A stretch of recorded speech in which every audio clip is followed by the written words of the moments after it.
Hello everybody and welcome. In this video I will show you how to enable dual connection for your headphones Xiaomi Buds 5.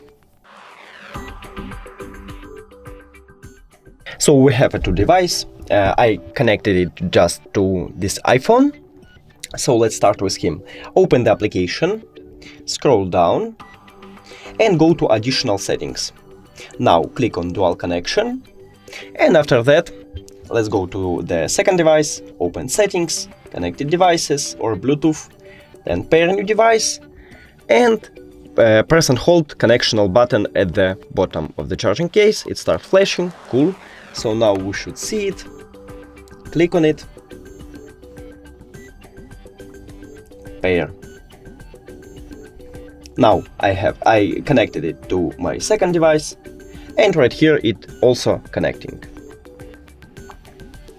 That's it.